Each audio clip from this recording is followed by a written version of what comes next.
Jon, Anik, and Kenny Florian podcast. Jon, Anik, and Kenny Florian. I f***ing love him. I can't get enough of him. Let's hear that Boston next. Big jab there from Duffy, and Frank Mir is hurt now. Down goes Duffy, out cold. Frank Mir does it again. Rock'em sock'em robots here. Oh my goodness. Hyperbole. They're a couple of absolutely self-involved bull artists. Here are your hosts, Jon, Anik, and Kenny Florian. Oh, good to be with you Monday, June 19th, 2023. Episode 417 of the Anik and Florian podcast. Hopefully everybody had a nice Father's Day, if that applies. Father's Day is always a sensitive one for me because there are a lot of people out there who are either estranged from their children. A lot of dads, a lot of moms, of course, but there are a lot of fathers who don't have rights to see their children. And a lot of those fathers are really good dads that have been failed either by cruel spouses or the court system. So to all the dads out there that could not be with their children, I wish you a happy Father's Day. And I hope in the not too distant future, you can actually be with your kids. Because I know for me and Ken Flo, it's our greatest joy. And father's rights is just something I'm very passionate about. A couple guys in my wedding have dealt with a lot of issues over the years. So I just want to get that out there off the top. Are you in Massachusetts for Father's Day to see longtime Anik and Florian podcast listener Gus Florian, or is that not why you're there? I am, man. I unfortunately did not get a chance to spend time with my kids on Father's Day, but I did spend time with my father on Father's Day, who I haven't seen in a couple of years. So it's been way too long. I haven't seen my parents in a long time. My mom's coming off a surgery, so it's been good to see them and catch up with family members that I haven't seen in, like I said, in a couple of years. And it's good to be back in the beam, dude. Oh, it's great to have you back in the bean. Yeah. I feel like we're well represented. And, of course, later today, Florian Martial Arts Center in Brookline, Massachusetts. Seminar for Ken Flo. Members, it's free. A little bit of a small charge if you were a non-member, but I'm not going to dive too deep on that because by the time a lot of you watch and listen to this show, that seminar will have already expired. But happy Father's Day to Dr. Gus Florian, one of the best thoracic surgeons this nation has ever seen. And I hope your mom heals up. Now, you're in Newton, Massachusetts, and I'm all over the place. I'm at my mom's house today. I'm in the middle of a house renovation. I'm trying to get AT&T to the house this week to figure out whether or not I'm going to have an off-location studio or actually be at my house. But had I not been on the road today, I was going to book your brother Keith Florian because your face is pretty mangled right now. The lighting in the room you're in isn't great, so we don't see how damaged you are. But when you and Keith train, it's always like fucking UFC 82 all over again. Who got the better of this session last night? Oh, dude, go light, he said. It will be a light training session, he said. It'll be fine, he said. Yeah, dude, it was fun. We put the gi on, and what started out as, hey, let's go over a couple moves, slowly evolved into just full out hard training. But it was great. Yeah. It was great. I did okay. Listen, I got like 30 pounds on Keith right now. Keith's thin. Keith's like in shape, and I'm like, chub flow right now. So I had a little bit of advantage there. Keith's more technical than me. I got him in some tough spots, but that dude will not. He's like Houdini. I'll get him in a tough spot, and he'll find a way to get out. He's a tough little prick, I tell you that. It's so fun to reminisce, right? And I was actually talking to your good friend Dr. Scotty, who you lived with in Brazil over the weekend. I know he reached out to you about possibly doing stem cell on your back. Actually, breaking news for the Anik and Florian podcast listeners: Ken Flo and I might go to Tijuana, Mexico, together in December for a week. I have a torn labrum in my right shoulder. Ken Flo has some back issues, so we might attack that all together and do a live show with Scotty. But we were both sort of professing our love for Keith Florian. I was sort of joking that he's my favorite Florian because he's just got that feisty edge to him always. And it's just funny that you ended up being with Keith about 48 hours after I talked to the doctor. But no, Keith was your chief corner for your UFC career, and I have so much respect for Keith. And when I was researching Kenny Florian in 2007, before I had even met you, right, we were launching MMA Live at ESPN.com, and I was going to be going to Somerville, Massachusetts to Mark Delagrati's Team City on Tong like the following week. So I'm doing research on Kenny Florian, and I'm reading about you and Keith on the mats together in your basement, the mat sliding all over the place. So I knew there was this undeniable kinship between brothers. But then one of the other things I came across when I was researching you before I even met you was you recounting this story of when you lived in Brazil, you fell off a cliff seemingly to your death and then survived. And for the first time 2 days ago, when I was talking to Scotty, I actually got to hear a firsthand account of that story other than your own, because he was there and he said you fell off an 80 or 90 foot cliff. His life stood still for a moment. He had a momentary pause and he thought, we're in the middle of the jungle. How are we going to get helicopters up here?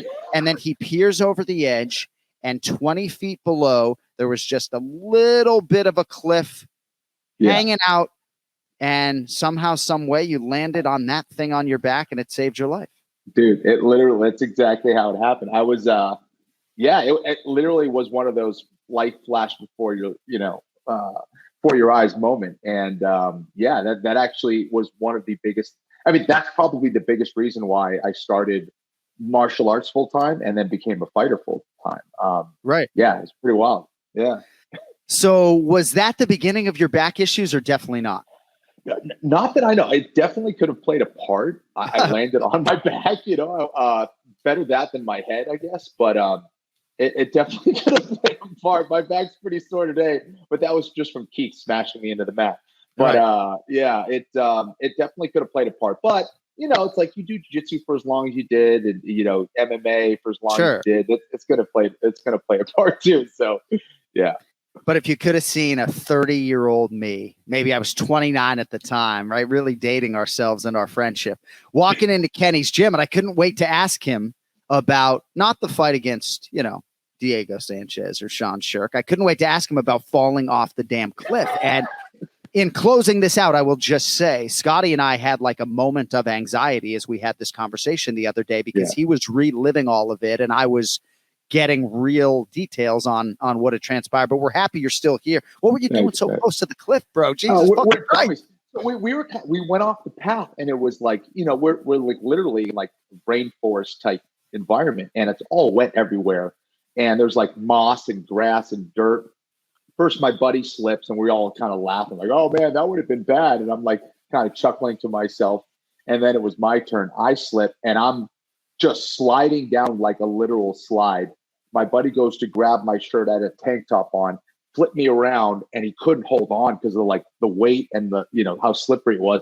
God. And he flipped me around. So now I'm going head first off the mountain, dude. So I go head first off the mountain. I just feel nothing, and then I'm falling. And that's where I literally just saw my whole, literally like, just like they talk about in the movies or whatever, my whole life flashing before my eyes, and I'm falling. It was probably like a second before I hit the ground, and I'm just seeing everything. I'm like, wow, I can't believe I'm going to die this way. That's crazy. And I was always afraid of heights and used to have dreams of falling all the time. And again, after that, I was like, man, life is short. That could have been the end of me. I remember being sad when I was falling, because I was like, man, I never chased my dream. I was too much of a pussy to go out and do what I actually wanted to do. I had a fine job. It was okay, but it really wasn't what I was passionate about. And I was like, man, I can't believe I'm going out like this. Like, this is going to be my existence. And then when I landed, and like, just thinking about that experience a couple of days later, I like my whole life changed. I was married at the time at like 23 years old.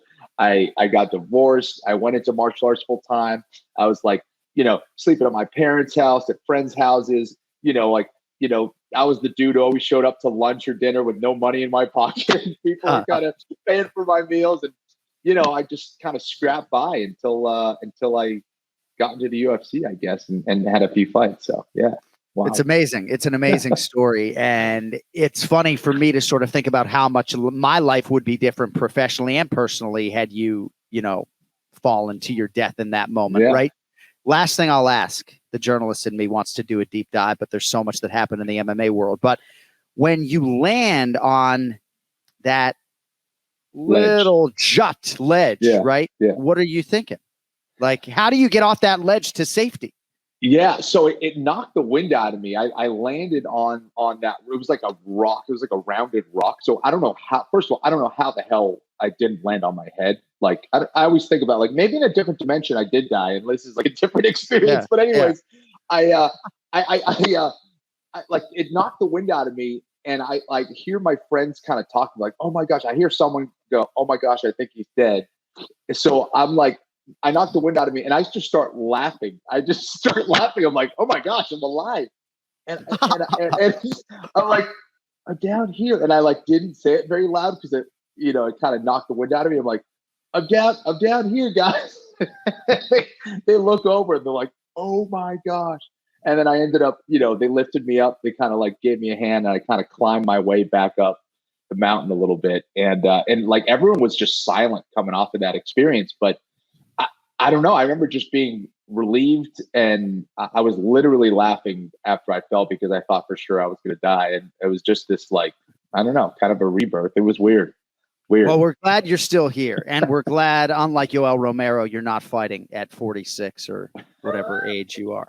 A lot to get to today. We got Kenflo live in Boston, a UFC fight night, and a main event they'll be talking about for years to come, I would think. Marvin Vettori versus Jared Cannonier. A lot of respect for both of those athletes. Not sure it's going to hold up in any fight of the year conversation, but an outstanding fight, and you do wish it happened in front of a capacity crowd.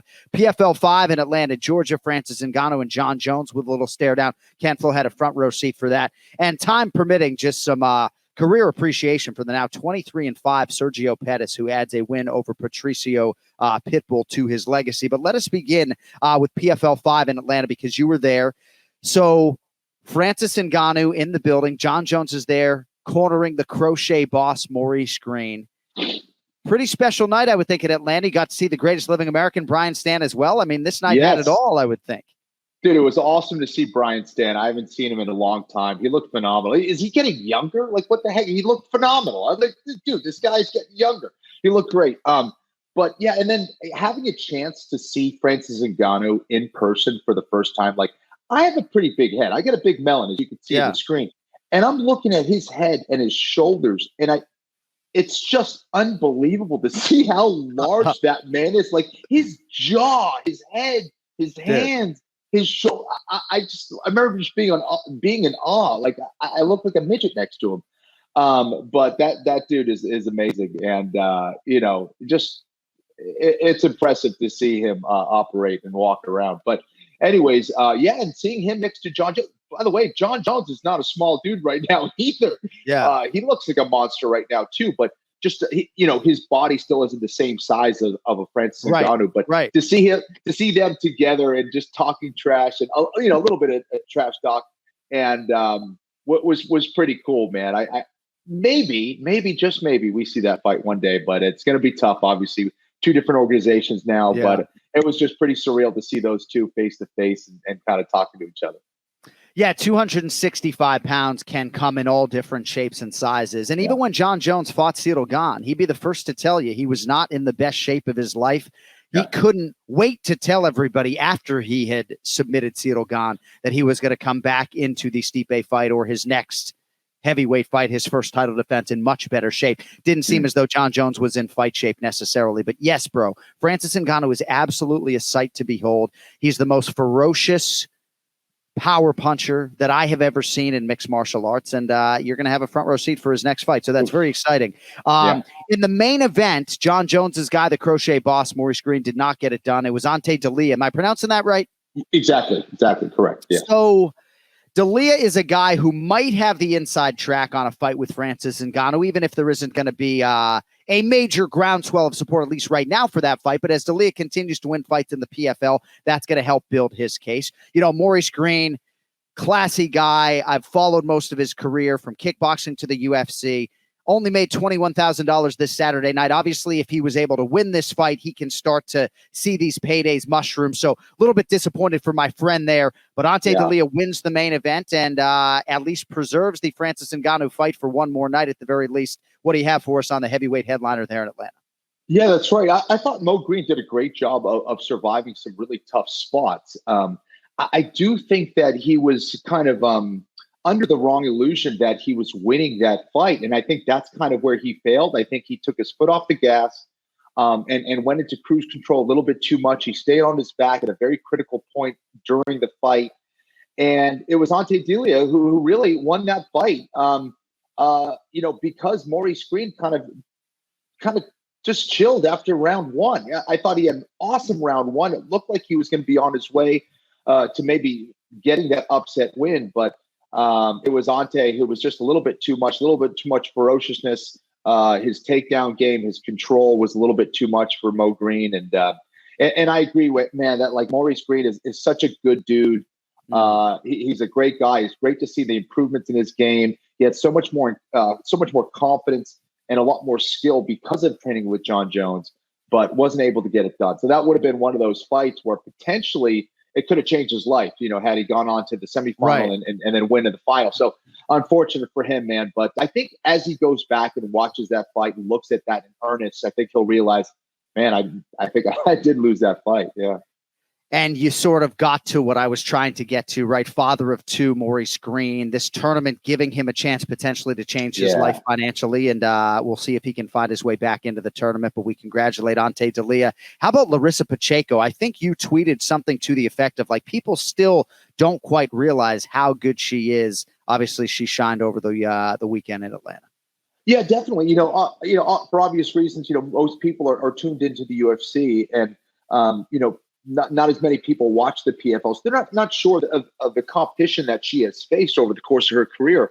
But Larissa Pacheco is an absolute savage. I mean, she's got to be on the list right now as, one of the best female fighters in the world. I was saying it last year, certainly one of the hardest hitting females in the world, and now establishing herself as one of the best. And she said that, she really has been inspired by Amanda Nunes and sees that as a legacy that she wants to have in this sport. Being the champion at 155 pounds in the PFL last year, defeating Kayla Harrison in the final, and finishing everyone last year on her way to the final was really impressive. And now, after having a much, much better weight cut than the last time around this year, she brought back her old self. And man, she was impressive, defeating an excellent Muay Thai specialist in Amber Leibrock. And she just looked like an absolute juggernaut, man. Just so much power, so much speed, so much ferocity. And I think she will continue with her winning ways onto the final. And in two divisions, right? This was a featherweight fight, correct? Exactly. I buried the lead. This is a division at 145 pounds now, so she could be a two-division champion in the PFL now. So absolutely establishing a similar legacy to Amanda Nunes. Obviously, needs to compete for a longer period of time, like Amanda, but trying to accomplish very much the same thing. Yeah, very impressive win for Larissa Pacheco. Aspen Ladd made $100,000. That's nice to see. I try to follow some of these fighters who are outside of the UFC, maybe started there. Like you and I called some of Pacheco's early fights in the UFC. It didn't work out for her there. Now look at her now. Aspen Ladd, maybe at times a victim of expectation in the UFC. Yeah. Made $100,000 this weekend. And what about this Biagio Ali Walsh? Seems like kid's got a lot of potential. Yes, he does, man. I think he really has a good head on his shoulders. Number one, he's very mature for his age. He's taking the right fight. Still just an amateur, but pretty cool to see Muhammad Ali's grandson go out there and compete. He's putting it all together very well. He doesn't want to just be known as, just a grappler, just a striker. He truly wants to be a complete mixed martial artist. He's on his way. He understands where he is at this point in his career. He's training in Vegas over Extreme Couture, has great coaches, great people around him. And I think he's, him and his team are building a good career so he can advance. So when he does turn pro, he'll be ready to rock. So yeah, good kid as well. And PFL right back at it in Atlanta this weekend, right? Olivier Aubameyang. How you doing? But it's like being an NFL broadcaster, back to back to back to back. Oh, you got one more week, so it's 3 straight in Atlanta. 3 straight, exactly. Got it. So one more. Is Brian Stan fucking going to be back in the building this weekend? I hope to see him. I didn't get a chance to talk to him very long. It was kind of a hi, hello, quick hug, and great to see him. So I would like to see him again. Yeah. He is aging in reverse a little bit, or so it would appear. Dude, he looks great. I hopefully we'll be able to get dinner. I think that's the talk. So hopefully that will transpire. Yeah. Maybe you guys can FaceTime me so I can shine vicariously through you guys. Exactly. All right, plenty to get to. Of course, UFC Fight Night. Vettori versus Cannonier headline-filled event at the UFC Apex. And to help us break that down, let us get to the Ray Longo Minute. It's now time for the Ray Longo Minute. I want you to punch a hole in his fucking chest. That's what I want. The Ray Longo Minute. Starring Ray Longo. The Jon Anik and Kenny Florian podcast. I mean, you go to UFC.com over the weekend and there's a feature story on Ray Longo. Unbelievable, this guy. How we doing today, guys? We're doing great. How are you doing? Congrats on a big weekend. I'll tell you, great weekend for the team and great weekend overall. You look a little off today. How we feeling? Is that the sun hitting my face? I look a little off today. What does that mean? Where are you in a? Are you in I'm a in my vacation mother's home house. right? Oh yeah. No, I'm in my mother's house. Yeah. Oh, I'm trying to mama's get boy. to the bottom of my mama's boy. You could say that. Trying to get to the bottom of my internet issues. So we relocated to Delray Beach, Florida today. Before we get into Jared Cannonier's mastery and Marvin Vettori's otherworldly toughness, tell us a little bit about your weekend. Charlie Campbell, Dennis Bazooka. How'd it go? Man, Bazooka, big win. Hopefully he'll get the call to the UFC. Charlie Campbell came back with a great fight after his last fight, which didn't go his way. And I thought Damian Nelson won the fight, but he lost a split decision. But Kenny, you want to see beautiful footwork and head movement, go watch that fight. Really, really nice fight to watch. I just don't know what anybody wants when that guy fights, because sometimes, the slick movement and stuff, I appreciate that, but it's just something I guess nobody cares about. Yeah. But no, I go to UFC.com, and the headline was something to the effect of Longo surrounded by young talent. It's keeping him young in this game. Yeah. Of course, selfishly, I'm reading the article to see if there's any mention of the Anik and Florian podcast. This is keeping me young too. You guys can't let me go. Right. No, I think that I agree with you. Yeah. So, all right, well, let us dive into Jared Cannonier and Marvin Vettori. And candidly, I care less about the significant strike record. I care much more about Jared Cannonier's performance here, Kenny, at 39 years of age. Let's start with Ray because he was on hold for a few minutes. Yeah. But unbelievable, this guy. When you think back to this guy as an FAA aviation specialist, training half the year, right, working for the FAA as a heavyweight out of Alaska. And then he goes to light heavyweight. Now he's one of the best middleweights in the world. And basically in a fight that was to determine whether he will ever fight for the title again, gets cracked in round one and then turns in this historically great performance. What were your thoughts on Jared Cannonier? Yeah, absolutely blown away. 39 years old, looked better than ever. Like you say, not only a great performance, but he did get rocked. So he had to come back. And that's even, I think the older you get, when does that wear out, right? So, I mean, what a great performance. Output off the charts, and he had to regroup. I love those fights where a guy takes the best of what the other guy has, and then he comes back and does, fantastic. And that's exactly what we saw. Great movement. I thought both corners did a great job in the fight. I'll be honest with you. I thought they were both on, and it made for a great fight. But hats off to John Crouch and Cannonier. I thought that was by far the best I've ever seen him. And maybe it's because he had, the right dance partner that was willing to, exchange with him and be able to take what he's got. Because I don't know what the heck Vettori's got in his head, but man, crazy because, Cannonier looked like he was getting his head snapped back worse than Vettori, and Vettori was getting bombed on. Like it was. My gosh. So hats off to Vettori too for toughness. I thought Dewey Cooper did a great job. I think, he not that he was listening because he was circling into the power hand and he couldn't. I think he was pleading with him to go away. I thought Dewey had that fight knocked down, but for some reason Vettori just wasn't listening totally to what he was saying. Made perfect sense though.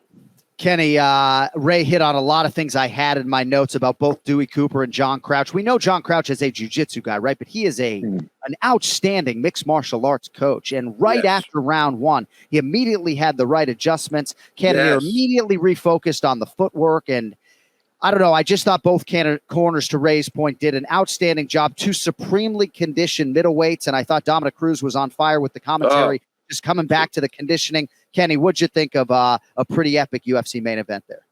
Yeah, no question about it. I've known John Crouch a long time, originally really known as a jiu-jitsu guy, but he really has evolved into an excellent mixed martial arts corner. When you're a mixed martial arts corner or coach, Ray knows better than anybody, you have to be a technician. You have to be a psychologist. You have to be a father many times. There's so many different roles. And you need to know what you need to do as far as pulling those strings to get your fighter to do what they need to do out there to execute and win. And I thought Crouch did a phenomenal job. And again, both corners, Dewey Cooper, one of the best in the game as well. So couldn't agree with you more. And in regards to the fight itself, in my opinion, definitely one of the best fights of the year so far. I think you had it all. You had a lot of drama. You had back and forth. There was fight. The fight took place on the ground, took place on the feet. A lot of momentum shifts.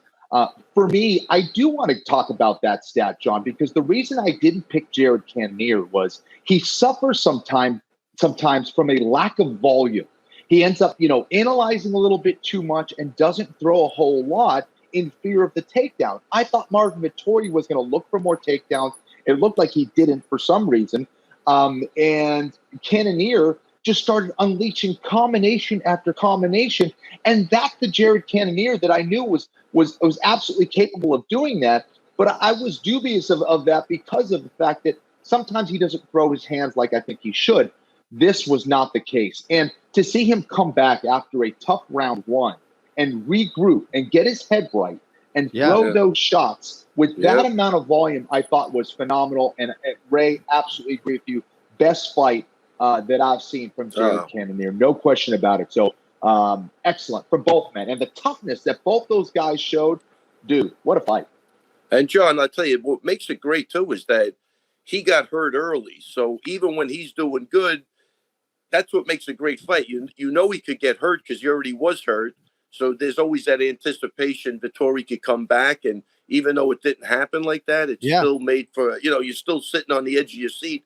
Anything could happen. And I love those type of fights. That was really, really a great fight. 100%. So Jared Cannonier has now won 4 of 5. And when you look at the career since moving down to 85, the only guys to beat him, Robert Whittaker by unanimous decision in 2020 in a main event. No, that was a 3-rounder, excuse me. And then Israel Adesanya, obviously, for the title. And that title fight against Adesanya was 11 months ago. He's responded with wins over Sean Strickland and now against the very durable Marvin Vettori. Before we spin it forward on Jared Cannonier, how about the Italian dream Marvin Vettori, right? He's still a young man. He's impossibly hard to put away. I thought, Kenny, there was some sort of adrenaline dump at the end of round 1, and so round 2 was particularly challenging for him. I don't think he necessarily won round 3, but the resolve and the heart and the offense that he showed in round 3, anytime Marvin Vettori loses, Ray, I feel like I have buckets of respect for this kid in defeat, even when it's not a great performance for him. And even if you want to argue he lost 4 or 5 rounds here, just an absolute Italian fucking warrior, Yeah, no, without a doubt. No, hats off to Vettori. And he's young enough, even though that was a tough fight. But I think he makes a couple of adjustments, and he is going to be better from that fight. I think he got caught off guard. He didn't think it was going to go. I think he's with Kenny. I don't think he saw that amount of volume anywhere in any tape he studied. And Kenny, I don't know. I guess you picked Vettori, but a smart pick. So when you lose a pick like that and the guy does something you've never seen before, there's nothing you can do about it. You know what I mean? But it's not that he didn't even do anything. He broke all records. That's a crazy performance. That is a crazy performance, man. It really was. So I would have picked Vettori. I didn't even know if I thought about the fight, but I definitely would have picked Vettori. But now we have this Cannonier who we think is going to come every time. He better show up like that every time, right? Because that's the guy we want to see. Well, and if he is to work himself into a championship fight again, and Israel Adesanya is the champion that he is challenging, hopefully it will be more of this approach, right? Because he was reluctant to take risks in that fight at UFC 276. And he acknowledged that a lack of volume, Kenny, has been an issue, and it certainly was not an issue in his record-setting performance at the UFC Apex on Saturday. So as we spin it forward, I don't know exactly what you do with Marvin Vettori. I think he's going to beat most of the guys in the top 10. But for Jared Cannonier, he has expressed interest in maybe being the backup for Israel Adesanya's presumed next title defense the second week of September in Sydney, Australia. But we have this eliminator between Dracus du Plessis and Robert Whittaker, but it is happening about 8 weeks before that fight in Sydney. So, Kenny, I'll ask you, and then Ray, any thoughts you have on the 185-pound division I would gladly take. Kenny, I don't know what Adesanya's appetite is going to be for a Cannonier rematch right now. Certainly this performance helps Jared.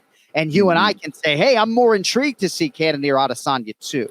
But the question is, what do you think Izzy's appetite might be to take on Cannonier after what we saw Saturday night? And how realistic is it that that is actually the next fight? Because I'm just not sure that's the next fight. Right. I think it certainly helped his case, right? I think that's kind of where he suffered in that Adesanya fight. He was hesitating a lot. He didn't really throw as much volume in that fight. But after having that performance in, one of the best fights of the year, I think it helps his case. Will Adesanya take it? I don't know. I think he wants new blood. I think he wants to face someone new, someone different. But coming off of that knockout win over Pereira, I feel like he feels like he can tackle the world. Doesn't matter who you put in there. So, I don't know. You know what I mean? 100%, Kenny. But yeah. But Vettori, the guy, she's so tough, man. No, that was awesome. I'm agreeing with Kenny. Unfortunately, there's a couple of divisions. I think we spoke about this a week ago or whatever, but there's a wide separation between the number one challenger and the champion. In a couple of, the guy's just never going to be the champ. I forget who the hell we were talking about, but I don't think I think it was again, I'm going to go, Kenny phrased it really nicely. It helps his case, but there is no case. I don't think. I think there's a wide separation. And the reason why sometimes he was inactive is because of the way, what Izzy's putting out. You know what I mean? There's a big difference when you're hitting a guy and nothing's coming back, but you're not going to have that luxury without Adesanya. And that's if you even can hit him.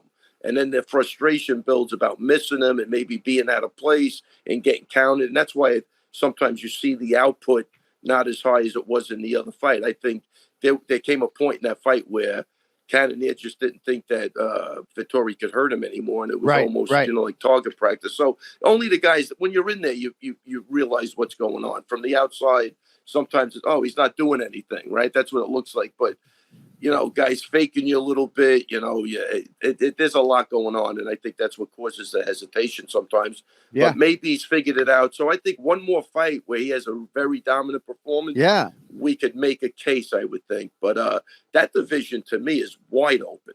It is. Yeah, it's a little bit tricky because a lot of these guys have faced each other. So you can argue, and again, so much respect for Jared Cannonier and Marvin Vettori and what they put forth, right? But had Marvin Vettori won this fight, right? Vettori's already fought Izzy twice. So that fight is not going to happen. A third meeting between those two is just not going to happen. And to Ray's point, you're talking about 14 months after Izzy utterly dominates Jared Cannonier. Yes, Cannonier will have beaten Sean Strickland and Marvin Vettori, but it just doesn't seem like you're going to run that back as your headliner in September in Sydney. So promotionally, you see what happens with Robert Whittaker and Dracus du Plessis. If Whittaker wins a 30-27, I'm not sure Izzy's going to have some great appetite to fight him a third time either. So you're right, Ray. It's wide open for a guy like Dracus du Plessis, for a guy like Chris Weidman, right? To come back and if he can finish Brad Tavares, you're right. I do believe the division is ripe with opportunity. Even the winner of Paulo Costa and Ikram Aliskerov, but I don't know, man. Cannonier couldn't have done much more other than to finish Vettori to maximize that showcase, but I'm just not sure he's going to be next for the belt. Yeah, he 100% did his job. He did it impressively. Again, you might not want to focus on it, but it is a record, and I think it means a lot against another guy who could throw some volume and who's a good counter striker. So I don't know. I think Kenny said it. It's good for his case. I just think there's a wide disparity between Izzy and 98% of the other guys. Yeah. And you're not going to do Whittaker Cannonier again as a co-headliner if Robert is able to dust du Plessis. It's going to be interesting. What do you do? But I do believe, as crazy as it may sound to some, and as much of a homerism as it may sound to some, Chris Weidman might get a championship fight if he can string together 2 straight wins. You just never know in this sport. Well, that's the good thing about one time being a champion. You get a lot of respect, and you deserve that type of attention. Now, I would like to see Chris maybe he mixes it up beautifully, but I'd like to see him get back to a grappling heavy style, and John. I think that would intrigue Adesanya. John, there's room for a third corner guy, and I like where your head's at, buddy. I like where Kenny. I think is he making a play for the third corner guy? Because there's an open spot right now. He's learned some things over the years. You got to do like a Paul Felder. You leave the booth and you come corner with me, and then you go back to calling the fights. You guys can do so much better than me. This is big, Kenny. You guys can do so much better than me, and I know Ray's messing with me. Obviously, against someone like Brad Tavares, perhaps it is wise. But you sound great, though. You're right on the money with what you're saying. 100%. Well, Adesanya would love nothing more than for Chris Weidman, one of the all-time great decorated former middleweight champions, he would love for him to build himself up so that he can have that fight and potentially have that challenge and have that scalp. So we'll see what happens. But I do believe you're right that to a large degree, 85 is wide open. I quickly want to touch on this co-main event, Arman Tsarukyan over Joaquim Silva by TKO in round 3. Another outstanding fight. I don't know if Cruzy was microdosing on mushrooms, but he was on fire all night. And one thing he said during this co-main event was that this type of fight in which Tsarukyan was challenged, Kenny, right? There was sort of like a hesitation left hook by Joaquim Silva in round 2 that really buckled Tsarukyan. But that type of adversity and these type of fights build you for that championship run. And I thought it was another sage comment from Cruzy. What were your thoughts on Tsarukyan getting a scare there, Kenny, but holding serve as a minus 1,000 favorite here in the co-main event? Yeah, Dom was spot on with that. I think those are the kind of fights you want to have as a guy who wants to be a champion of the sport. You want to experience that adversity. You want to experience that gut check during a fight. So when you inevitably do experience that in a championship setting, you're not surprised by it. And I think you do gain a tremendous amount of fortitude and confidence coming off of a win like that when you have to dig deep. So couldn't agree more. I thought it was a fantastic fight. First of all, Joaquim Silva is a massive lightweight. That dude is huge. No idea how he makes that weight, but Tsarukyan is an animal. He is an absolute animal. His ability to mix in strikes, set up takedowns, and get control on the ground like he does. He can look like a world-class kickboxer and look like a world-class wrestler within a round. And you just don't see that very often. And if there's one guy who can challenge the wrestling acumen of someone like Islam Makhachev, it's Tsarukyan. You need someone who has high-level wrestling skills, period. If you don't have that, I don't care what kind of striker you are, you're not going to be able to contend with someone like Islam. Tsarukyan can do that. And I thought he had an awesome performance against Silva, looked great, got the finish. I remember us talking about, not only did he need to win, but he needed to look impressive and get a finish. He did exactly that. And he had a lot to lose in that fight. So the fact that he's able to perform like that against an excellent lightweight, maybe not a top 10 ranked lightweight, but an excellent lightweight, a dangerous lightweight like that and perform like that, I thought it was a great sign. He is someone that I truly believe not only can fight for the belt in the near future, but potentially win the belt. Hey, Kenny just speaks so eloquently. It's amazing. No, really great. No, great job. Why do I have to follow? Why do I have to follow him all the time? He takes so then I got to come up with something odd that just doesn't, so just to add something. No. But no. Yeah, I agree. And I love those fights where a guy gets tested, he gets buckled, and not only come back, but, man, finish with a statement, Kenny. Like, he was not going to be denied that night. I'm going to tell you, my only problem is, I believe, is that you only have X number of those things. And Tsarukyan looks like a guy that they're just going to torture before he gets the shot. And, and he's going to take any fight, and he's going to be that guy. But I don't want it to work against him because I think he's a nice young kid who really has a chance. But you could see nobody wants to fight him. And, he took a tough fight, and he stood up with a guy that hits like a freight train. He did a little of everything. But when he had to turn it on and get the fight to where he could be dominant, he couldn't have been more dominant. I thought it was a great victory for him. And I agree with everybody, Dominic, Kenny.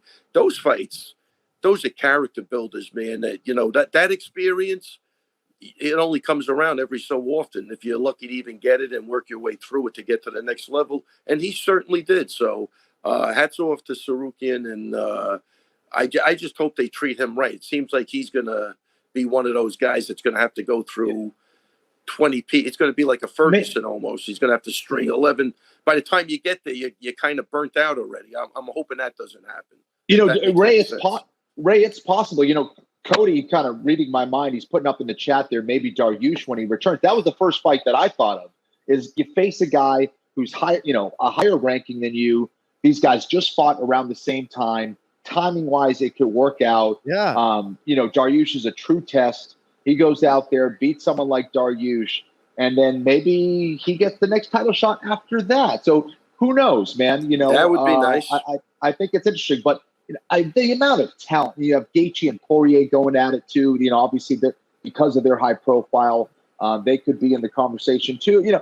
But I think Tsarukyan it isn't too far away. But you're right, Ray. I think it's going to come down to management and what the UFC sees and what they do with him. But I don't know. Armin's something else, man.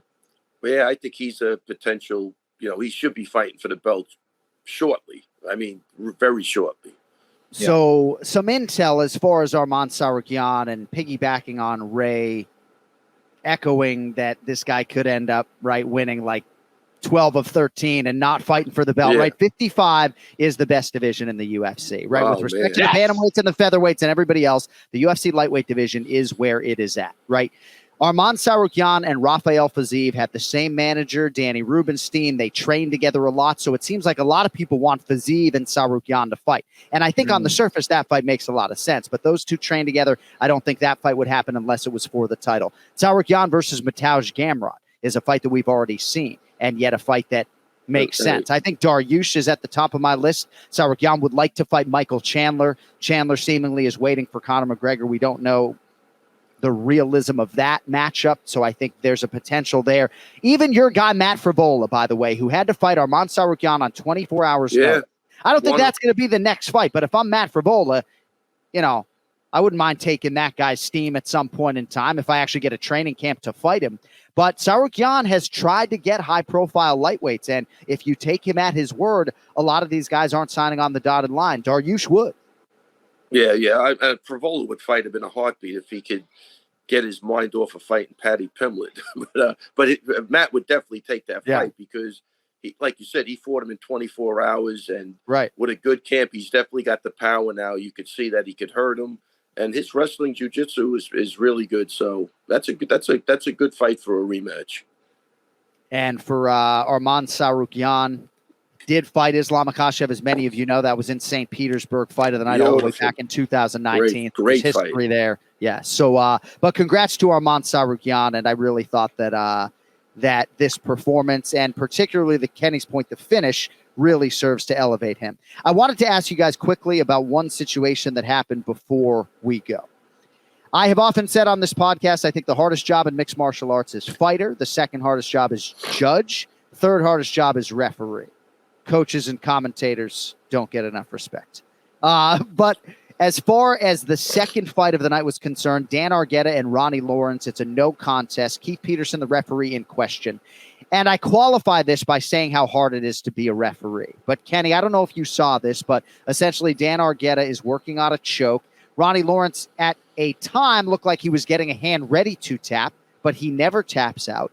And this is not a case of Keith Peterson trying to preserve an arm or a leg. It's a blood choke, right? So it doesn't seem as though if he gave it an extra beat, it would have been all that big a deal. But it ends up being a premature stoppage. Keith has obviously owned it, but disappointed for Dan Argueta in particular to not potentially realize his win bonus. For Ronnie Lawrence, obviously, there's a side of it as well. But I bring it up to you guys because I don't know what the course of action is, right? If you're the UFC, right, do you lose money in every single situation like this by paying both fighters their win bonus?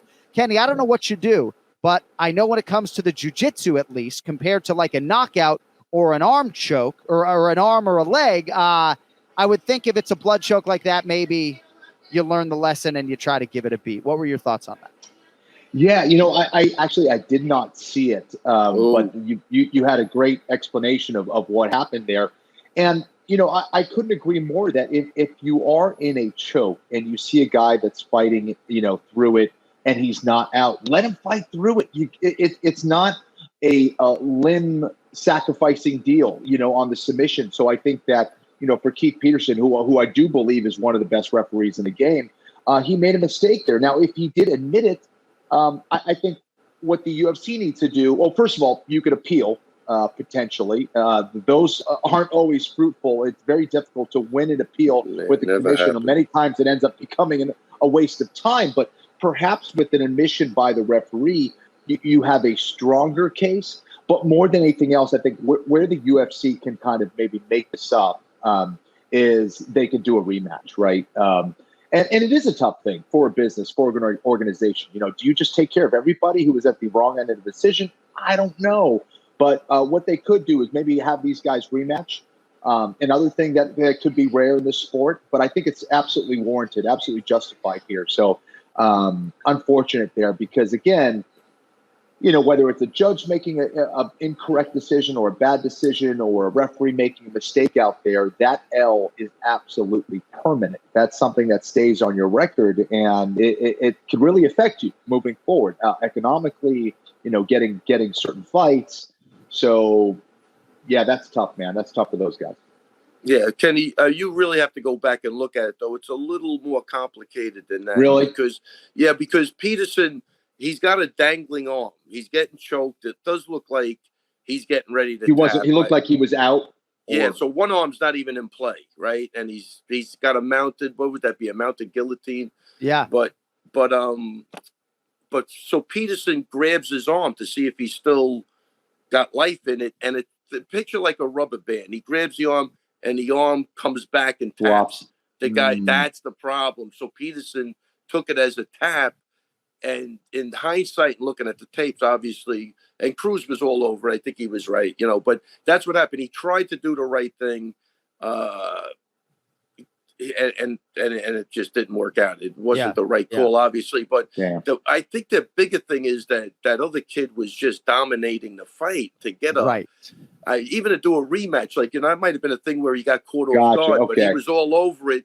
Yeah, you got to go back and look at it. A little tricky, I think.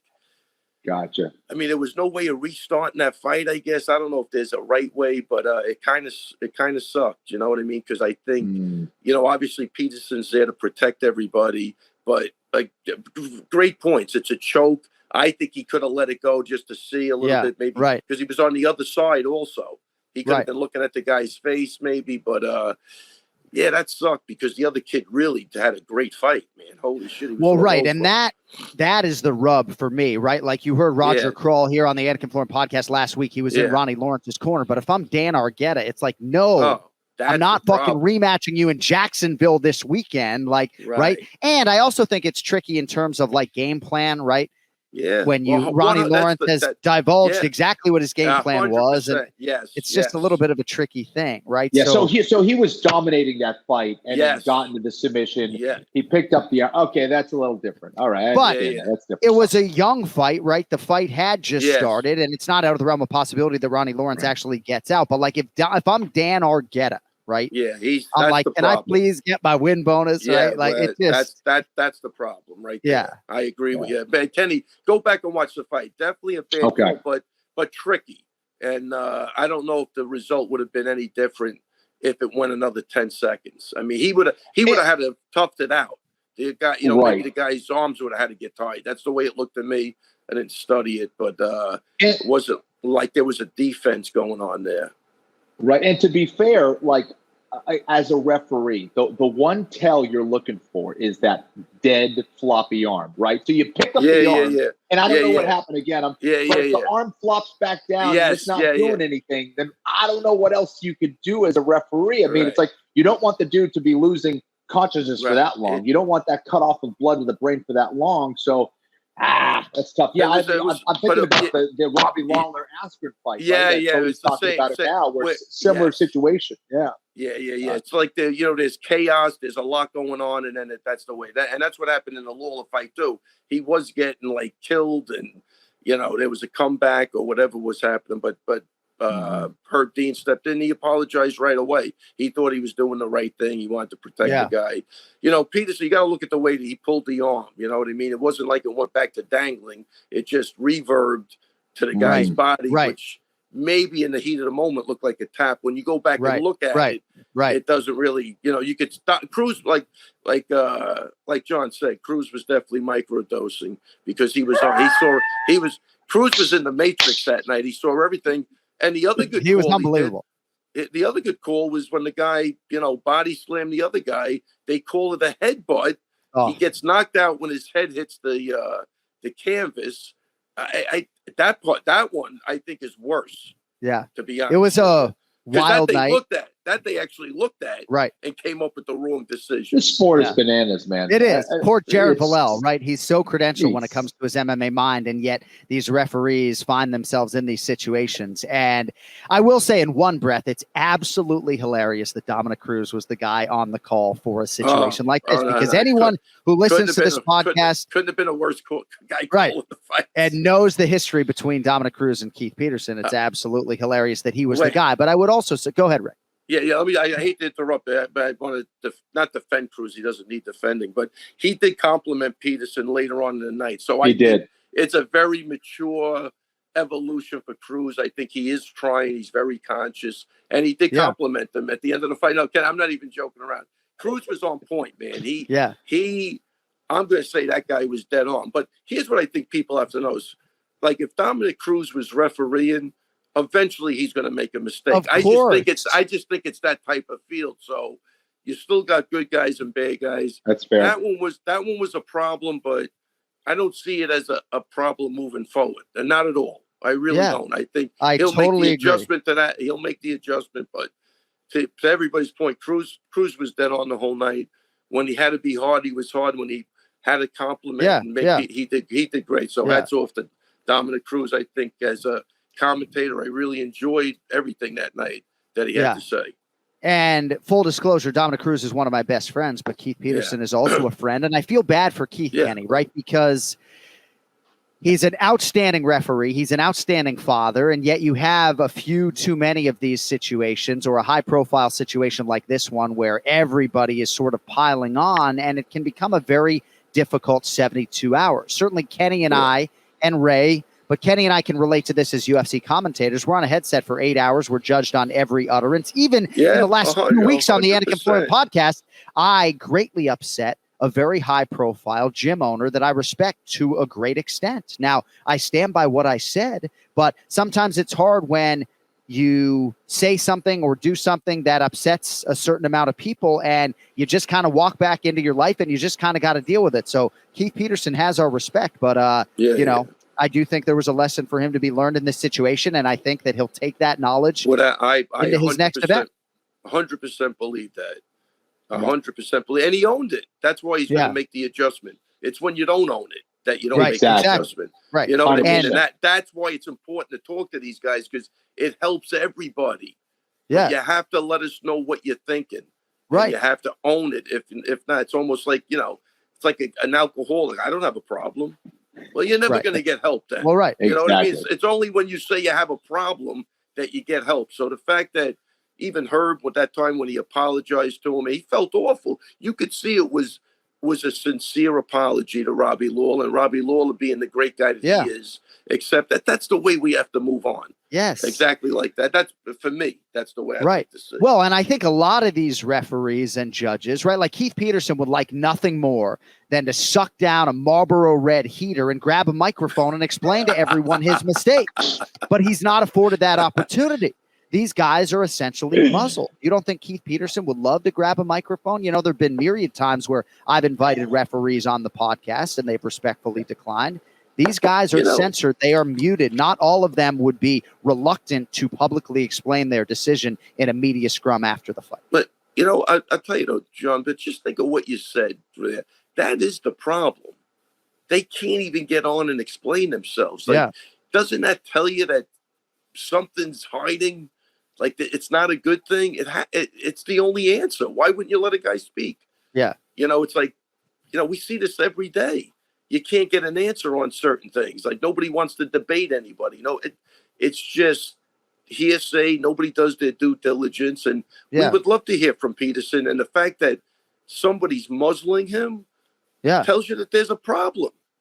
Well, we've had referees and judges selectively on our show. Mark Goddard came on back in the day, right? And Mark Goddard is his own man, and I think sometimes will do what he wants to do. I think Mark Goddard actually had a podcast called Listen Up for a time with Dan Hardy, right? So But we can get more into that, and I will reach out to Keith and Kevin McDonald and some of the guys I know to see about their appetite for coming on here. I mean, Jason Herzog is probably the guy I'm closest with, and we've talked about having him add to our content here, but I don't know that he is allowed to come on and explain his decisions in these critical fights. He's very much, I would think, discouraged from doing that. Hey, Ray, we got to let you go, my man. Last thing. Yes. Josh Emmett, Ilia Topuria, getting the UFC spotlight this Saturday in Jacksonville, Florida. Topuria's undefeated. He's a pretty big favorite. Who do you like in the main event this weekend? I got to go with Topuria on that one. Although Josh Emmett, anything could happen, obviously, and Josh Emmett's super talented, but Topuria just looks like he's on the rise, and he's not going to be denied either. But that's not an easy fight, though, for sure. But I know Marab's trained with Topuria. He tells me the guy's fantastic, so I'm basically going off of that. And I love what I see. And he had a fight where he got rocked and came back, and so he's got good experiences. I think there's a couple of guys like him, Zarukian, that are willing to get to that next level. And I'm glad he's being afforded the opportunity. That's a big fight with Emmett. And I got to, as much as I like Josh Emmett, I got to go with Topuria on that. On Twitter, you can find him at Ray Longo MMA. Always bringing it for us, man. Appreciate you. Oh, man. And on Instagram, just keep looking for me. Well, no, I mean, what's my Instagram handle is so frustrating. 94358 Ray Longo 94358. What the heck is it? So Ray Longo's Instagram got hacked, and so he had to get a new account. It's if you want to follow him on Instagram, where he has 0 posts to date, despite his 1,378 followers. At Ray Longo MMA 9358. What the fuck is that? I have no idea. I'm with you. I have no defense. No, what's 9358? No fucking idea. That thing was I swear to God, that was made up. I don't even want to tell that wasn't me though. I didn't do that. So that when Cody sends you a clip from Anik Florian Pod, and he invites you to be a collaborator, right? All you would have to do is hit accept, and that would populate your feed. Do you see any of those collaboration requests or no? Don't even know what you're talking about. I'm not even joking. I don't even. First off, I'll tell you my other question is: you guys are talking about Cody's putting something in the chat. I don't see no chats on my screen. Are you guys actually seeing stuff? So sometimes he will populate like the rankings and some comments in the private chat, but like he just wrote to me, like, give congrats to Ray on Aljo's induction into the CFFC Hall of Fame. Wait, and I was not going to do that. I took that producer note and I said, you know what? That's pretty cool, but I'm not going to fucking do it. But like he tries to add to the show when he can. He doesn't get offended if I don't use things, but like that's an example of something that he threw in the chat that would have ended up on the cutting room floor had you not brought up the chat. All right, but hats off to Aljo, man. We did have a great weekend. He was there cornering with me, and always a super cool guy. It was nice to see him get some credit outside the UFC, and they did a great job with that. So hats off to everybody, and hats off to Aljo. He had a blast this weekend. All right, brother. Well, I hope you had a good Father's Day. Great. How was your Father's Day? Was it good? Yeah. Great. Right. Went to see. Went out to eat. Took the kids to the movies. And when I say kids, they're like 45 at this point. But we still the fact that they want to still hang out with me, Kenny, I guess is a blessing. That's a good thing. You did something right. Absolutely. I did something right for sure. So we went to see the De Niro movie with Malascuso, Sebastian. Pretty good. Good. All right. Nice, fun family movie. You are not a grandfather yet. Is that accurate? I wouldn't tell you if I was. How's that? I bet. I just want to keep hanging with you guys and acting like I'm 42 or 43 or 45 or whatever. Yeah. That's it. That's what it's all about. Just hey, how about Yoel Romero competing at 46 years of age, huh? Dang, man. Bro. Winning fights. He didn't win this weekend, but still winning fights. Still a piece of granite. Oh, no doubt about it. Still a piece of granite, that guy. All right, go untangle your headphones. We'll talk to you next week, okay? Take it easy, guys. Right. See ya. Great. Every week here on the Anik Florian Podcast, the Ray Longo Minute. All right, we are going to spin things forward here. Still a few things to get to on that Vegas event, but we are going to call on our handicapper, Brian Petrie. On social media, you can find him at Brian Petrie MMA, also the host of the MMA Takes podcast. And Brian Petrie is now doing our pronunciation of the week in addition to our main event challenge. It was essentially something that was suggested by a longtime Anik Florian podcast listener. What's up, handsome? Hey, boys, what's going on? So a Cincinnati Reds World Series champions t-shirt, that must be old. When did they last win the World Series? 1990. I am the big hardcore Bengals fan. I am a fair weather Reds fan.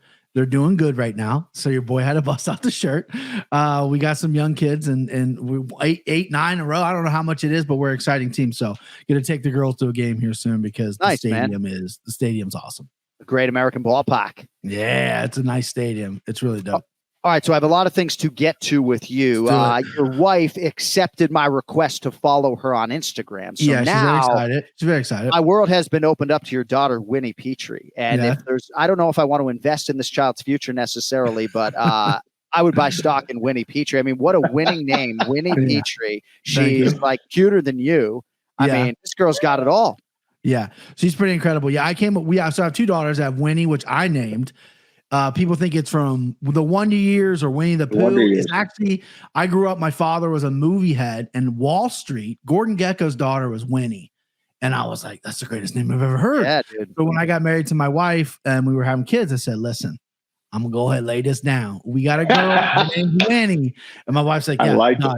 And then my wife, now I have another daughter named Hazel. But yeah, it was Winnie's birthday. We're at the beach. Winnie's birthday. She is the funniest, cutest little thing I've ever seen. Going into 1st grade, she's taller than everyone in her kindergarten class. I mean, she's going to be 6'2". I'm encouraging volleyball right now or MMA, whatever she wants to do. But yeah, she's awesome.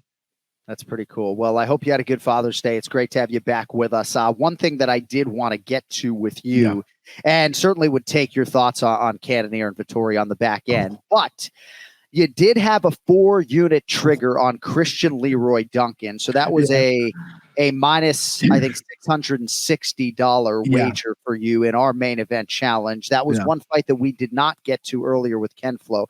I thought he had his moments, but at times against Armen Petrosian seemed like maybe he was treating it more like a sparring session. There wasn't necessarily the urgency there. I know how high Sean Sheehan is on CLD. I remain optimistic, but certainly a setback for him here. Your thoughts on that fight between Petrosian and CLD? Yeah, so I got a lot of messages like, dude, you sold me a dud. Like, well, he's a fraud. I'm not going to throw the F word out yet. He's 6-0, 8-0, excuse me. But I love cocky fighters. I love when guys go in there like Max Holloway, like, let's go, right? This dude's turning his back. He's he's getting flashy, but there's no substance to it. Like, you're not doing anything, my guy. Like, these are all great stuff. But Petrosian saw him coming a mile away. His kicks are very good. Hands need a bit of work. You know, he just throwing these wild kicks. But, you know, he's getting kind of cocky and flashy, and Petrosian's just staying in his lane. And, you know, 30-27. Well, the 3rd round was very close, but yeah. And then the takedowns weren't there. They were kind of sloppy. He didn't really shoot much. It was kind of more of like a body lock, and Petrosian looked like the bigger guy in there. I threw a dud out there. I mean, listen, I won. I would have had, if he would have won, I had a great night. I'm up $2. $2 whole because I put a lot in CLD there. And that's on me. But yeah, you know, it just wasn't there for me. You know, I was a swing and a miss for sure. Well, and I like the aggression, right? Because I'm going to be paying the price with you when it comes to this punishment in the main event challenge. And you had a 3-1 weekend. Ken Flo goes 1-3, and yet you lose the week. Right? I know. I had a good week other than that. Did have a good week going 3-1. I wanted to quickly get your thoughts on the main event if I could. Sure. And I don't know if Marvin Vettori's conditioning is what deserves the credit for his ability to just absorb punishment. And like, what is it going to take for a man to put Marvin Vettori away? I mean, it makes me think like Bear. Oh fuck.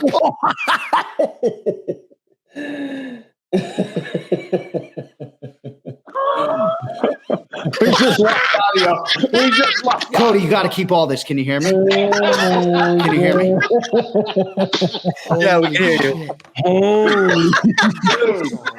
You got to keep all of this. We've gone viral 2 weeks in a row. Cody, can you hear me?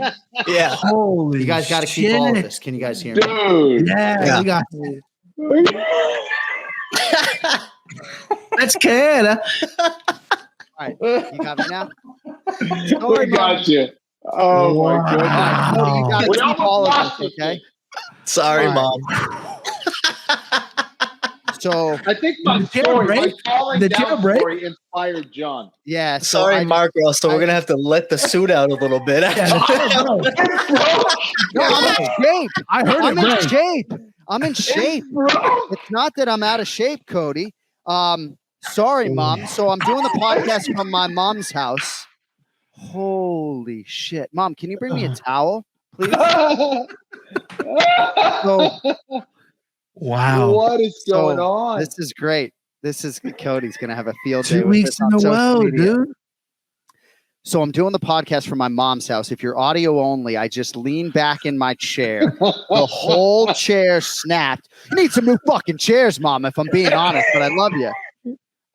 Thank you. So my chair just snapped in half. DraftKings Network paying for all this. So my chair just snapped in half as we were talking about something. Holy shit. Meatloaf. we're talking- New chairs and meatloaf. We're talking about the main event. I think you have a strong lawsuit against your mom, dude. I'll be honest. Yeah. I think we can win one. Her shirts are I'm coming just, out. Oh I'm my just curious how much of my audio you still got when I was like, we're good though. We're good. So we were talking about. I already know shit. I was like, I went back and then it seemed as though maybe I would be able to. And I was like, no, the I chair's heard the chair break. I was like, oh Yeah. shit, that chair broke. Yeah. yeah. Oh man. I kind of wish I was like 170 pounds today, but I'm not like inherently out of shape right now. But yeah, no, I guess I've always marveled at the conditioning of these two athletes in particular, Kenny and Brian, right? Yeah. I feel like they're two of the hardest workers at 185 pounds or otherwise. Like in the entire UFC, I think Cannonier and Vettori are two of the hardest workers. You never have to worry about that. And Brian, I would just ask you about Marvin's ability to just take damage and not be put away. I don't know what you chalk it up to. I know you did pick Jared Cannonier to win the fight, but what were your thoughts on a pretty outstanding main event? So we're 2 for 2 for viral moments. That's going to be bigger than last week when you snapped, about the technical. But I saw that on media outlets I didn't even know, which is great. Anyway, back to the main event. Yet, there's a lot of I've really actually dug into this of why people have good chins. George Savella, one of the greatest boxers of all time, one of the best chins. He has a YouTube video. He's like, oh, it's a short neck, it's a wide jaw, it's a big head. Justin Gaethje thinks it's mental, right? Like Tony Ferguson doesn't have any of those things, but you couldn't put him out with anything, right?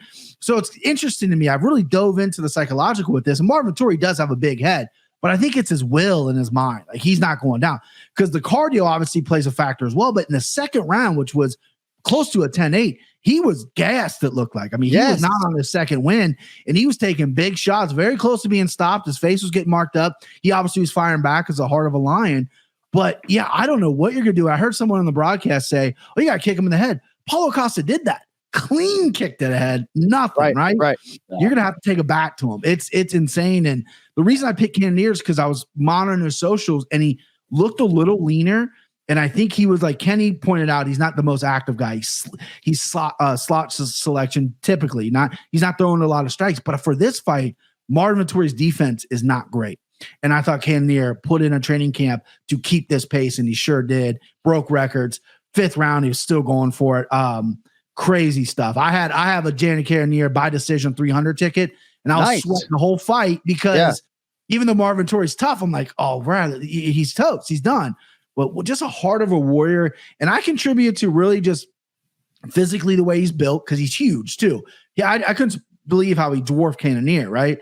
And then just the mindset as well. Obviously being in phenomenal cardio shape as well. Hard work in the room. But crazy. Dude, and how about Cannonier winning the wrestling battle? If I told you before the fight that Cannonier would out wrestle Marvin Vettori. Marvin Vettori never hit one takedown in that fight. Cannonier hit 2 or 3 or something. So anyways, good point. And I will say, to your point, Petrie, the visual of Marvin Vettori after round 1, I know he doesn't take the stool, but putting both hands over the octagon, he was toast after those first 5 minutes, and he found that second gear and found that wind. And I might have even had a 10-8 for Cannonier in that second round. All right. Here's how we stand right now. Petrie is minus 2780.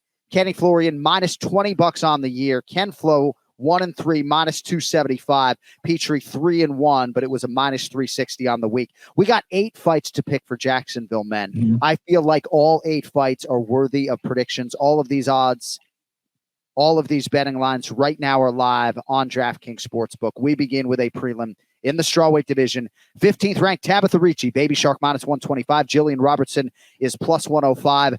Bri Robertson, most decorated submission artist in UFC women's history. Now her second straight at strawweight after an extended and productive run at flyweight. Your thoughts on Ricci and Robertson here in an ESPN prelim?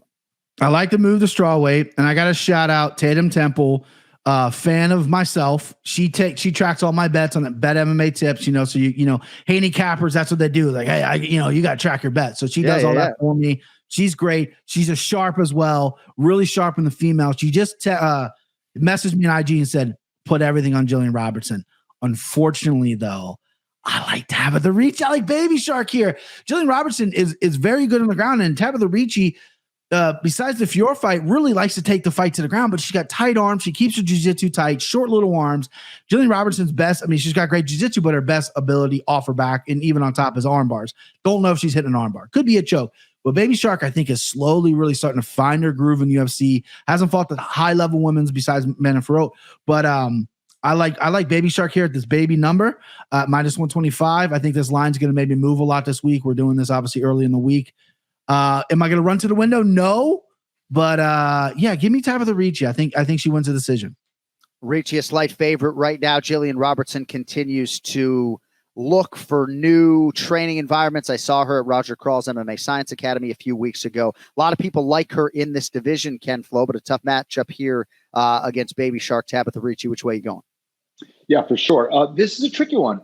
Ricci can grapple, man. And I think she's a decent striker as well. But I'm leaning Robertson here. I do like Jillian. I've seen her train. Very dedicated to the game. I think she has one of the best ground games in the UFC, period. And I think she's going to be riding high on confidence, has some momentum here. And I like her in this fight. I think it's going to come down to grappling eventually. And I think she's going to surprise Ricci on the ground with how good she is. Ricci, again, black belt in Brazilian Jiu-Jitsu from a good team. I think it's going to be close, but I like Jillian.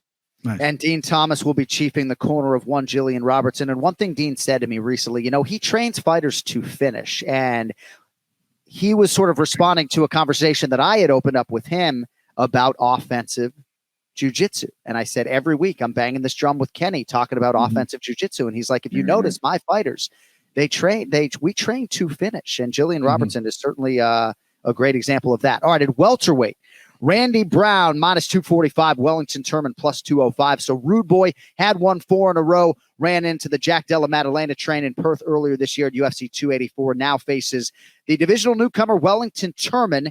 He fought the first 14 fights of his pro career as a 170-pound fighter, but the entire 7-fight run for Wellington Turman in the UFC has been at middleweight, perhaps training alongside Alex Pineda there in Danbury, Connecticut, gave him pause about an extended run at 85. BP, we'll start with you. Randy Brown, minus 245, Wellington Turman, plus 205. Rude Boy. I think Rude Boy is going to be a lot of mortal locks this week. I think a lot of cappers going to run to the window and go, lock this guy up. I think it's a little high. Problem with this fight, I'm picking Rude Boy. Wellington cutting 170, but Wellington is very aggressive with his takedowns. He does have good jiu-jitsu. And when Randy Brown gets taken down and put on his back, we were just talking about Dean Thomas's offensive jiu-jitsu. There's not much. It's a closed guard game. He tries to work up sometimes, but he's a big 70, so he's not trying to waste his energy. There's really nothing there. So I can see Wellington Turman really dragging this fight out if he has cardio cutting that weight. Problem is, I do think Wellington Turman had a little bit of a chin problem at 185. Cutting down to 170, you think, I'm going to be the big dog on the block. Not with Randy Brown. I think Randy Brown has good footwork, good movement, long-range strikes. I think if he can avoid the takedowns, he can finish Wellington Turman. Don't know if a finish is going to happen. Minus 245. Little steep for your boy. Could be a parlay piece if you really love Randy Brown, but I'm going to shy away. But my pick is Rude Boy. Ken Flo, Randy Brown tried to change his professional life by accepting that Jack Della Maddalena fight in the belly of the beast on the road. It did not go his way. Now he'll try to get untracked against Wellington Turman. Which way you going here?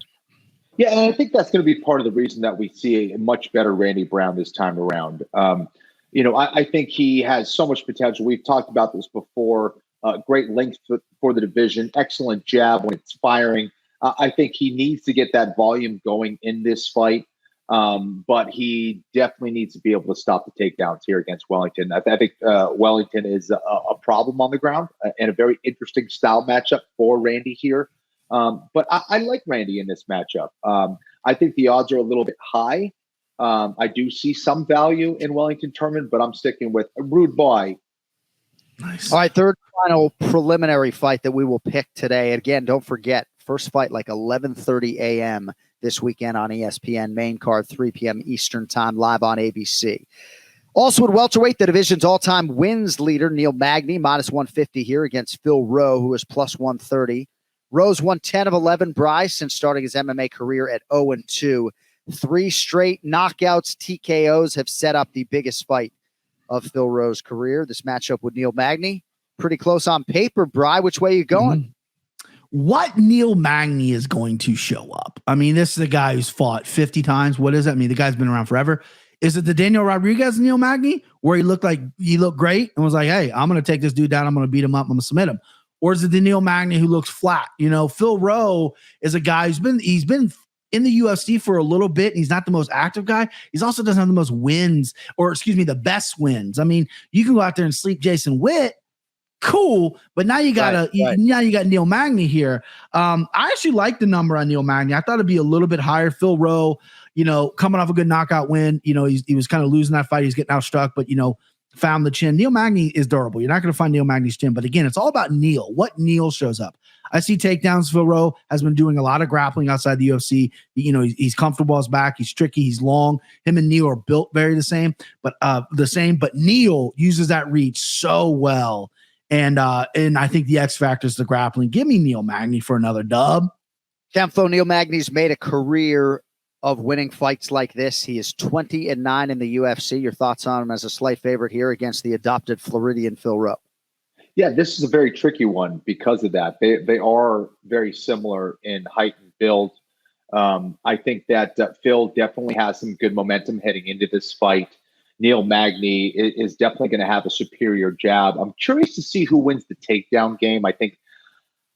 I don't know if the fight necessarily won or lost there, but I do think it's going to play a major factor. And I agree with Brian. That was one thing that I kept going back to. I know Phil's really crushing the grappling training and training with some high-level guys, but I see value there for Phil. And Neil has a ton of experience, but it's hard to go with someone who has been inconsistent. And I don't know. I think Phil has some consistency now.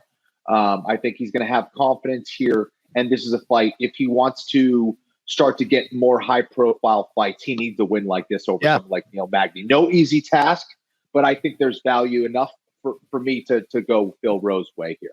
Nice. Phil Rowe plus 130 right now on DraftKings Sportsbook, and he has put in the training camp of his life. We'll see if it produces the desired result this weekend on ESPN. All right, before we get to the main card, I would like to circle back to the pronunciation of the week. Let's go.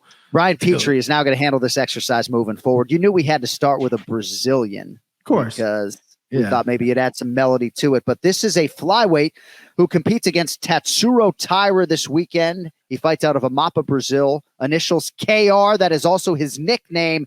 KR. Brian Petrie. Of whom am I speaking? So I didn't listen to the file. I did practice. I don't practice anything, right? I take a couple notes, don't practice. I did practice in the mirror. Right. So I'm going to go Kletzen Rodriguez. Yes.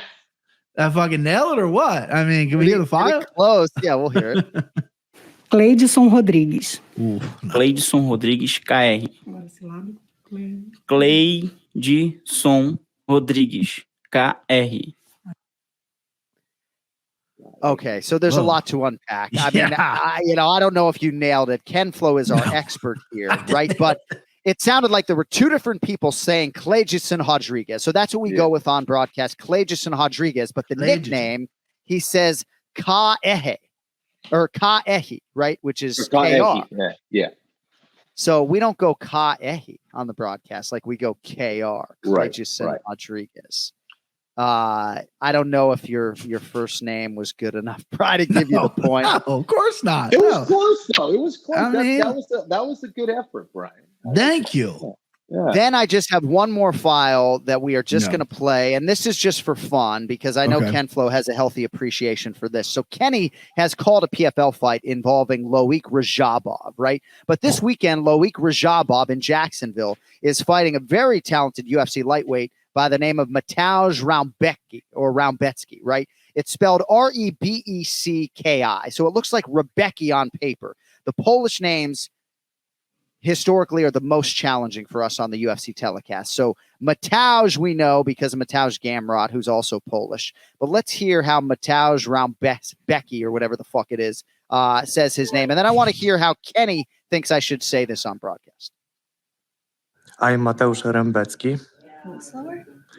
I'm Mateusz Rebecki. Raumbecki. Right. So, but there is an N in there, right? So the name begins R-E-B, and we're saying Raumbecki or whatever, right? So it just I thought that'd be pretty cool for fans to, right? The word starts R-E-B, and my phonetic begins R-O-U-N. Like, it's insane, you know? Joanna Jędrzejczyk told us way back in the day, like, your mouths cannot make the sounds necessary to pronounce Polish names correctly. So we'll leave it at that. All right, let us get to the main card, boys. Thanks for indulging me on the pronunciation of the week. We'll begin with a huge fight at middleweight, live on ABC. 13th ranked contender Brendan Allen -165. Bruno Silva is +140.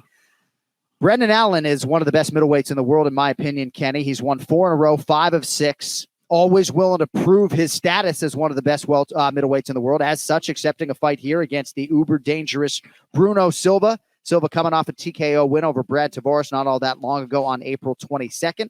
We'll start with Ken Flo here. Brendan Allen, the favorite, or Bruno Silva, the dog?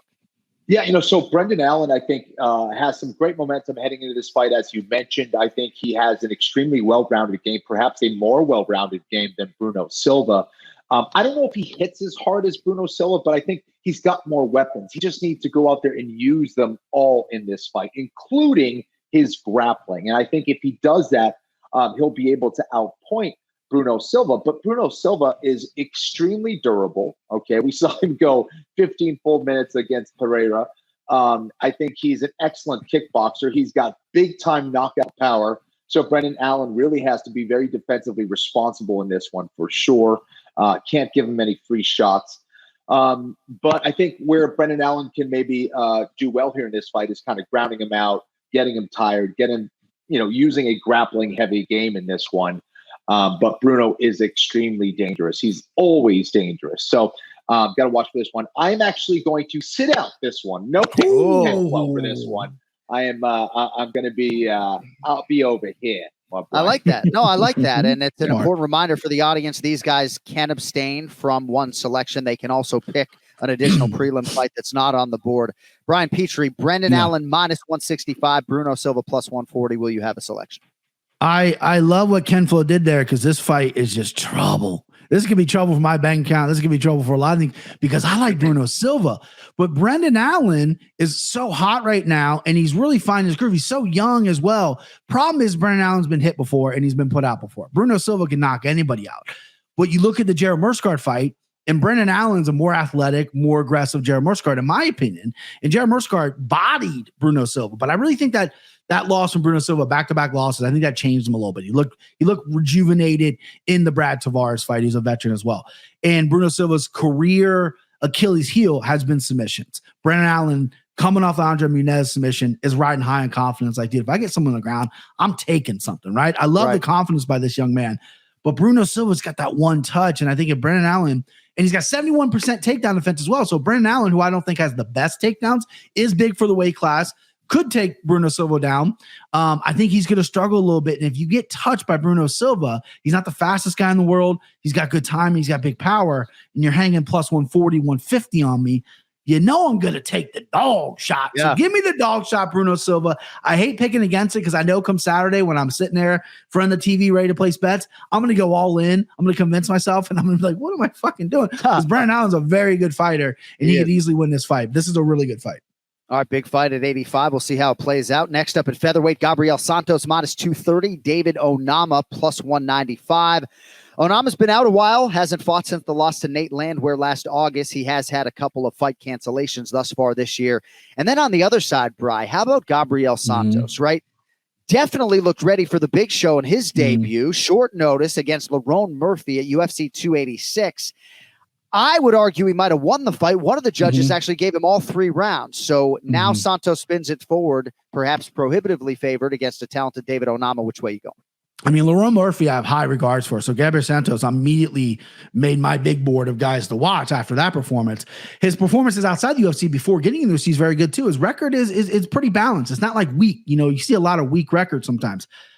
But David Onama is a really good fighter. I mean, I know he lost to Nate Landwehr, and we're not going to say his name, but there's a head coach that I don't want to get a blow dart in my neck by the commission, but there's a head coach that used to coach this guy, and that kind of unraveled everything after his fight. But Onama's very good, and he's good on the ground as well. That's interesting. He's big. He's good on the ground. My problem with Onama is his defense, right? His defense really isn't there. He's got great punches, doesn't overwhelm me in volume. He's big, hadn't shown a ton of power yet. The Mason Jones fight, though, showed incredible heart and cardio. Oh, yeah. Nate Landwehr fight, though, he kind of broke. So I'm a little curious of what Onama's going to show up. And I get the googly eyes. I mean, CLD burned me last week because of the googly eyes. So I'm not going to get the googly eyes for Santos, even though I think he's a great guy. And when you're giving me plus 195 against David Onama, who is a great prospect, that's a big number. I think he can win this fight. And again, I'm looking at value, and that's a value play. You play the number, not the fighter. I think Onama can go out there, win the decision, possibly take over the fight. So give me David Onama. Let's see what he's got. Yeah, I was way off in terms of my prediction for what this betting line would be. I thought Santos would be minus 175. He's minus 230 right now on DraftKings Sportsbook. Ken Flo, any value for you on Onama, or do you like the chalk selection, Gabriel Santos? Oh, I definitely think there's some value on Onama. I wonder where his head is at after that loss against Landwehr. I know in January he went over to Colorado, is training over at Factory X now, which may be a good change for him. But you don't become a great grappler overnight. You don't become a great grappler in 6 months. And I think some of the things I saw on the ground against Landwehr was troubling, to be honest. You know, his grappling has to be way better than that. And I think that's why we see this number here for Santos, who could be a problem on the ground. Now, Santos could be a problem on the feet as well. I don't know if he wants to stand for 15 minutes against someone like Onama. I think Onama is going to be very dangerous. But you know, the other hesitation for me in Onama is the condition. You know, he just completely gassed out in that fight. Obviously, at an insane pace against Landwehr, but I think that hurt him. Santos can go, dude. He can go hard for 15 minutes. I think he can mix things up for 15 minutes. Where he needs to be careful, though, is standing in front of Onama for too long. I see value for Onama. I'm hesitant. I'm going to stick with Santos here unless I see something different on this fight week here. But I'm going with the Brazilian, Santos. Nice. We like the disagreement. That's at least 2 so far, and 3 technically if you count Ken Flo's no selection on Bruno Silva and Brendan Allen. All right, at heavyweight, Justin Tafa minus 180, Austin Lane plus 155. So this fight was promoted to the ABC main card. Largely, I think, because Austin Lane is local. He fights out of Jacksonville, Florida. He was drafted by the Jacksonville Jaguars in the 5th round of the 2010 NFL draft. Second highest draftee to cross into the UFC. Marcus Jones was a first-round pick. Greg Hardy was picked in round 6. And 5 years after we all watched Austin Lane get knocked out by Greg Hardy on Dana White's Contender Series, he has put in the work. He has arrived at the UFC debut. And now Justin Badman Tafa awaits. Brian Petrie, who do you like in the heavyweight matchup here? Some big boys. Yeah, I loved Austin Lane. I mean, that could have been the last we saw of him when he got knocked out by Greg Hardy. You know, it's like, 2 former NFL guys, but he lost his next fight after that by knockout. And then now he's really putting together. That's a good mental toughness there. As far as skills go, he's athletic, obviously, with his previous background. I don't love the way he strikes necessarily, in my opinion. I think Tafa is a heavy hitter. I think Austin Lane's head is very hittable. His chin's up in the air. His hands are there. He wants to hit, and then he'll be like, I can take a hit, but let me hit you, because he believes in his power. Wrong way to go against Justin Tafa, the bad man. This dude can fucking crack. He's starting to really kind of shore up his cardio as well. I mean, he's not the best cardio, but he's gone, he's lost some ugly losses, but he's gone his last two. I want to see him a little more active here. Hopefully these breaks away. He's working his takedown defense. He's working his get up game. This guy's not going to be Frank Mir off his back anytime soon. So let's get up off the mat. Give me Taffa by knockout. That's a prop I like as well. Probably not going to be the juiciest number because Austin Lane has been knocked out before, and that's all Taffa does, knock people out. But that's a play I like here. I would avoid the money line. I like Taffa by KO. You can probably even go KO round one, get even juicier. But that's to be a selected another day. Give me Taffa. Yeah, Taffa right now minus 180 on the money line, probably closer to even money or minus 120 or so if you like him by knockout. Yeah. Coming in off a knockout of Parker Porter at UFC 284 in Perth. Inactivity has been part of the narrative on Taffa, missed all of 2022. Kenflo, your thoughts on bad man Taffa here against Austin Lane? And for Taffa also, I wonder sometimes about maybe perhaps work ethic. He's missed weight a couple times, I think, and I wonder about that. But he definitely has a lot of talent on the feet, man. He is a problem. I think for Austin Lane, who at 6'6" is an absolute monster. I think he's going to try to take this fight to the ground. He'll use his strikes from the outside, then try to take him down, probably up against the cage or something like that. I don't know if he's going to be able to do that against Taffa. I think Taffa's a lot sharper with his wrestling. It's still very, very vulnerable on his back, as Brian alluded to. But I think he's got enough to keep it on the feet and land one of those big shots. I like Justin Taffa here, and I'm willing to put 2 units on it for that one. 2 unis, $360 to pay $200 on Justin Bad Man. I just want to clarify something. Please. I think Kenny is so sharp. The minute he puts extra units on people, I place that fucking bet. I'm not even kidding. That's this guy right here. I know we're in a competition. I'm supposed to, talk a little shit, whatever. No. This is the guy that I follow right here, man. So I love that. Right. Still trying to support Winnie Petrie at the end of the day. Yeah, got to make money. Yeah. All right. Co-main event at flyweight. 9th ranked Amanda Hebos, minus 165, taking on number 11, Macy Barber, who is plus 140. As you guys know, Hebos has contended in 2 divisions, outpointed Viviane Araujo at UFC 285 back in March. And on the other side, how about Macy Barber, right? Don't look now. 4 wins in a row, BP, on the heels of a 2-fight skid and that February 2021 loss to the now champ Alexa Grasso. She's essentially been perfect ever since. Your thoughts on her here in a huge spot against Amanda Hebos? So they might have to change my name from Big Gun to Dog the Bounty Hunter because I'm scooping up all these dogs. I love Macy Barber here. Listen, Amanda Hebos has landing a lot of takedowns her last fight. Macy Barber, last 4 fights, has been taken down every single time. But she works her way to the feet. And if Macy Barber comes out with that bad bitch mean attitude, and Amanda Hebos is hittable and has been finished before on the feet, I like that. I feel like Macy Barber, though, she started off really hot. The knee injury, losing to Roxy. She hasn't really found her way yet, right? And there's been a lot of fights or whatever, but I do think she's going to start slowly finding her way. She said she wanted to be the youngest champ. That's now gone. Let's get some wins. And a big win over Amanda Hebos is going to put you right there. Plus 155. I think this is going to be a close fight. I think this is going to be, you're holding your ticket, seeing what kind of judges are on this night, see what Jacksonville's got to have for us. But I like Macy Barber here, man, the younger, aggressive fighter. I love Amanda Hebos, her disposition. She seems like the nicest, sweetest girl in the world, easy to root for. But, I'm not trying to make friends here. Plus 155, give me Macy Barber. All right, Kenflo, Macy Barber, Amanda Hebos, which way you going? All right, for those that are watching on video, let's see if we can see Brian squirm in his chair here. I love this fight. This is very interesting. And Macy Barber is extremely tough, man. She's going to fight to the very end. I just think this is a very difficult matchup for her because I think she does her best work when she is taking people down. Can she take down Hebos here, who is a judo black belt? I don't think so. I think Hebos is going to be a little too technical on the feet for her. I think they're about even when it comes to striking. Maybe Macy has a little bit more power. I think Hebos needs to be aware there. But, I don't know if one can finish the other, but I like Hebos here. I like Hebos here so much. I want to put 3 units on Amanda Hebos. Whoa! I think she's going to be able to hit takedowns. I think she's going to be able to stop the takedowns of Macy Barber. I think Macy's going to get frustrated here. And Hebos finds a way to win. So look at this guy pulling out. I just made him nervous there. Well, now what the fuck am I supposed to do? I'm rocking with Barber. That was a fight that gave me the most trouble, and I dove into the archives, and I'm like, man, I just think Barber can get a decision here. So you have up to 5 units to extend. Ken Flo's going a 2-unit play on Justin Tafa and a 3-unit $495 wager on Amanda Hebus. Don't have to tell the audience that fight, that co-main event this weekend, a massive swing between these two gentlemen. All right, right back to Ken Flo to lead us off for the main event in the men's featherweight division. Wide price here right now on DraftKings Sportsbook. Ilia Topuria minus 330.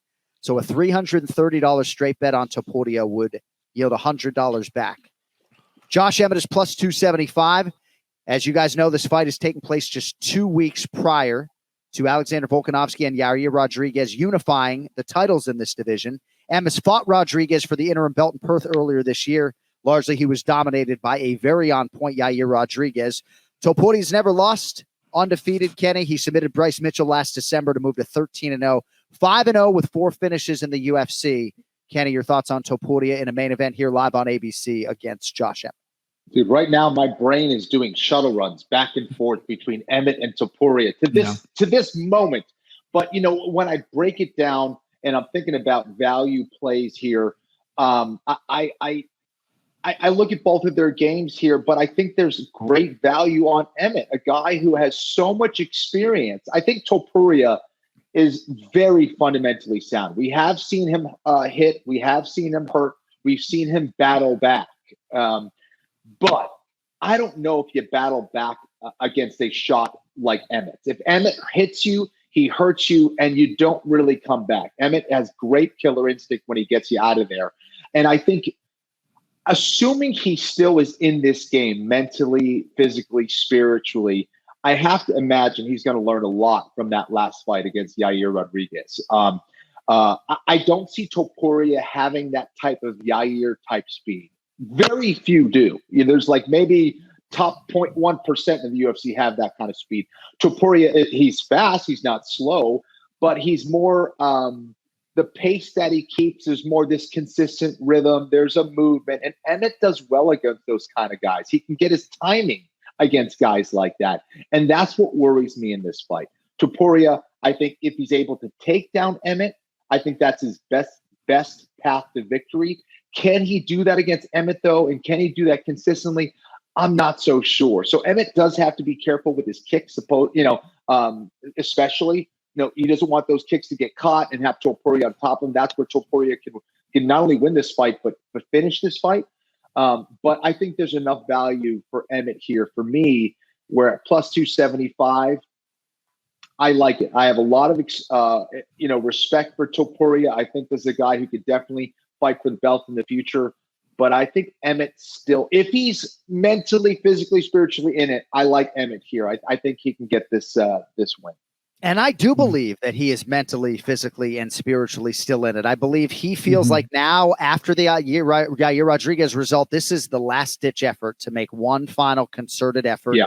It is crazy to me, Bri, to see a plus 275 next to Josh Emmett, just given the fact that Ilia Topuria is a little bit untested in the UFC. And I say that with all due respect to Bryce Mitchell and the strength of his schedule, but Josh Emmett has spent years against this division's elite. So with that backdrop, any value for you on Emmett, or are you bullish on Topuria at minus 330 or otherwise? I mean, of course, when you hang up plus 270 on a guy like Josh Emmett, yeah, you're looking at it. You're looking at it good. And I like the quick turn. This is a guy who usually fights and breaks his whole body, takes 18 months off, and he comes back, right?